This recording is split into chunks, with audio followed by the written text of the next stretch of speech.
அஸ்ஸலாமு அலைக்கும். I am Sameera vlogs. இன்றைக்கி நம்ம வீட்டில் சிக்கன் பிரியாணி, சிக்கன் 65 சம்பல் எப்படி நான் என்னுடைய ஸ்டைலில் நான் ரெடி பண்ணேங்கிறது தான் நம்ம இன்றைக்கி பார்க்க போகிறோம். இதுக்கு நான் போன்லெஸ் சிக்கன் முள் இல்லாமல் வாங்கியிருந்தேன். அதை நல்லா கழுவி வாஷ் பண்ணிவிட்டு 1 டேபிள் ஸ்பூன் இஞ்சி வெள்ளப்பூடு பேஸ்ட்டு, 1 பக்கெட் சிந்து பொடி சேர்த்துருக்கேன். கொஞ்சமாக உப்பு சேர்த்துக்கோங்க. நம்ம பொடி சேர்த்துருக்கறனால அதில் உப்பு இருக்கும், செக் பண்ணிவிட்டு கொஞ்சமாக சேர்த்துட்டு 2 பக்கெட்டு தயிர் சேர்த்து நல்லா மிக்ஸ் பண்ணி மேரினேஷன் பண்ணி ஃப்ரிட்ஜில் எடுத்து வச்சாச்சு. 4 பல்லாரி, 3 பழுத்த தக்காளி பழம், பிரியாணி இலை, மல்லி இலை, புதினா இலை, 2 பக்கெட் தயிர், 2 பச்சை மிளகா, 3/4 கிலோ அளவுக்கு நான் சீரக சம்பா ரைஸ் எடுத்திருக்கேன். இந்த பாத்திரத்தில் எதுக்கு தட்டி வச்சுருக்கேன்னா, இதான் அளவு. 1 பங்குக்கு 1.5 பங்கு ஊற்றினா கரெக்டாக இருக்கும். தேங்காய் எண்ணெயும் வீட்டில் நம்ம குக் பண்ணுவோம்ல சாதா எண்ணெயும் சேர்த்துக்கோங்க. நம்ம பல்லாரியை நம்ம இதில் சேர்த்துக்கிறோன்னா நல்லா அந்த மாதிரி பொன்னிறமாக வதங்கணும். அது நல்லா வதங்கின பிறகு 2 டேபிள் ஸ்பூன் இஞ்சி வெள்ளப்பூடு பேஸ்ட்டு சேர்த்துக்கோங்க. 1/2 டீஸ்பூன் கரம் மசாலா தூள் சேர்த்துக்கோங்க. இப்போ நம்ம நறுக்கி வச்ச மற்ற எல்லா இன்க்ரீடியன்ஸையும் சேர்த்து நல்லா வதக்கணும். கொஞ்சமாக உப்பு சேர்த்து வதக்கினீங்கன்னா சீக்கிரமாக வதங்கிடும். இந்த மாதிரி தக்காளி இருக்க இடமே தெரியக்கூடாது, அந்த அளவுக்கு வதக்கிட்டு பிரியாணி மசாலா பொடி நான் 1/2 பாக்கெட்டும் 1 பாக்கெட்டு சிந்து பொடி பாக்கெட்டும் நான் சேர்த்துருக்கேன். இதை எல்லாத்தையும் மிக்ஸ் பண்ணிக்கோங்க. நான் பிரியாணி மசாலா பொடி 1 பாக்கெட் நான் சேர்க்கலாம். அதில் ஏற்கனவே ரொம்ப காரம் இருக்கும்.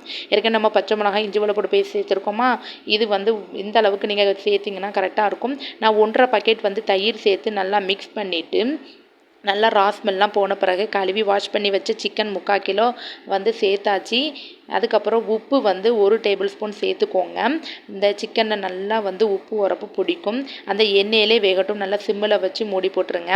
அதுக்கப்புறம் நம்ம அரிசியை நல்லா 2 தண்ணி கழுவிட்டு 3ஆவது தண்ணி ஊற்றி நீங்கள் ஊற வச்சுக்கிடலாம். அதுக்கப்புறம் நல்லா குக்காய் நான் சிக்கன் வெந்திருக்கான்னு பார்க்கும்போது வெந்துட்டு நான் அந்த பாத்திரத்தெல்லாம் எடுத்தேன். 1.5 பங்கு கரெக்டாக தண்ணி ஊற்றியாச்சு. ஊற்றிட்டு அதுக்கப்புறம் நான் 1 டேபிள் ஸ்பூன் உப்பு சேர்த்துருந்தேன். உப்பு நீங்கள் சேர்க்கும்போது அந்த தண்ணியில் உப்பு கரிப்பாக இருக்கணும். அப்போ தான் பிரியாணிக்கு கரெக்டாக அந்த ரைஸில் உப்பு பிடிக்கும். அதுக்கப்புறம் அரிசியை நல்லா கழுவிட்டு தண்ணி இல்லாமல் சேர்த்துக்கோங்க. சேர்த்துட்டு மூடி வச்ச பிறகு நான் அந்த சைடில் நல்லா சாப்பரில் பல்லாரியை சேர்த்து கொத்தமல்லி இலை பொடிசாக நறுக்கி போட்டு தயிர் ஊற்றி உப்பு சேர்த்து நான் சம்பளம் ரெடி பண்ணிட்டேன். இந்த பக்கம் தம் போட ஆரம்பித்தாச்சு. அதுக்கப்புறம் மேரினேஷன் பண்ணி வச்ச சிக்கனை நான் பொரிச்சு எடுக்க போகிறேன்.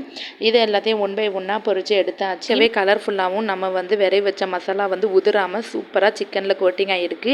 அதுக்கப்புறம் இந்த சைடு பிரியாணியுமே சூப்பராக ரெடியாகி வந்துருந்துச்சு. நல்லா மணக்க நம்ம வீட்டில் சிக்கன் பிரியாணி, சிக்கன் 65, அதுக்கப்புறம் சம்பல்.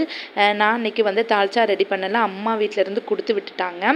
வேலை மிச்சம்னு சொல்லிட்டு சாப்பிட உட்காந்தாச்சு. நான் சொன்ன அளவுகளோட நீங்களும் ட்ரை பண்ணி பாருங்கள். ட்ரை பண்ணி பார்த்துட்டு எப்படி இருந்துச்சு நீங்கள் மறக்காமல் கமெண்ட்ஸ் பண்ணுங்கள். நான் இன்னொரு வீடியோவில் உங்களை சந்திக்கிறேன். பாய்.